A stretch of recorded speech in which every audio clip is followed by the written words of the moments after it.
Төрсний гэрчлэгийг хурамчаар үлдэж 18 жилийн турш хүүхдийн мөнгө авч байсан явдал гарлаа. Тодорхойлбол тус этгээд хамаатны эмэгтэй хүүхэд төрүүлсэн эмнэлгийн бичгийг ашиглан хурамч төрсний гэрчлэгийг гаргуулж сар бүр олгодог хүүхдийн мөнгөний тэтгэмжийг бэлнээр болон арилжааны данс ашиглан авч байжээ.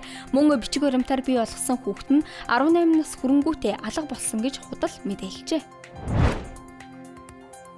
Халахын голын байлдаан болсон Дорнот аймгийн Халах гол сум Буйр-Нурт анхудаа живсэн нисэх онгоц техникийг эрэг хайх ажиллагааг Монгол улс Оросын холбооны улсын хамтарсан шумбалтын баг хийлээ.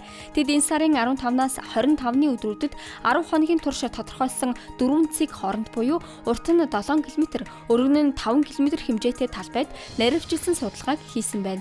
Ингэхдээ 7-9 метрийн гүнд давхарцсан тоогоор 14 цаг шумбаж металл гайгч төхөөрөмжтэй ажиллажээ. 6 дугаар сарын 1-ээс нас барсан иргэний нэрээр хувьцааг өвлүүлж эхэлнэ. Гэхдээ уг зохицуулалт 2011 оны 3 дугаар сарын 31-ээс хойш нас барсан хүмүүст хамаарна. Харин 2023 оны 12 дугаар сарын 31-ээс хойш төрөөд нас барсан хүнд үйлчлэхгүй.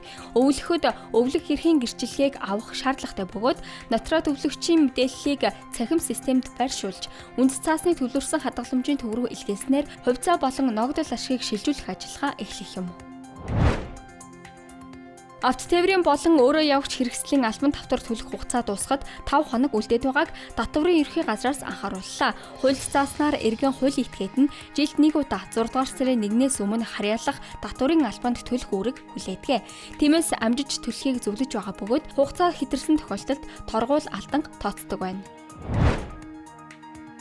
Ирэх өвөл хагас коксын түлшийг дахин хэрэглэнэ. Уг түлшийг дотоодоос хангахаар багнуур дүрэгт нүүрс пиролизийн үйлдвэр байгуулж байна. Мөн дахин нийлүүлэх ажлыг хуульд нийцүүлэн зохион байгуулах үүрэг чиглэлийг нийслэл болон 5 толгой түлш хариуцлагатай офсет компанид байгаль орчин уур амьсгалын өрчлөлтийн сайд бөгөөд агарын бохирдлыг бууруулах үндэсний хорооны дэд дарга сандаг очир өгчээ. Ирэх өвөл 428 мянган тонн хагас коксын түлш хэрэглэхээр төлөвлөд байна. Брэдийн Мүйскийн аймгийн иргэн Илена 10 дахь хүүхдээ үлгээдэн авчээ. Шинэхэн мэндэлсэн охиноо Вера хэмээн нэрлэжээ. Ингээд энэ гэр бүл 5 хүү 5 охинтой боллоо. Ууган хүү нь 22 нас хүрч машин нистаар ажиллаж байгаа бол 19 настай удаах хүү нь цэргийн алба хааж байна.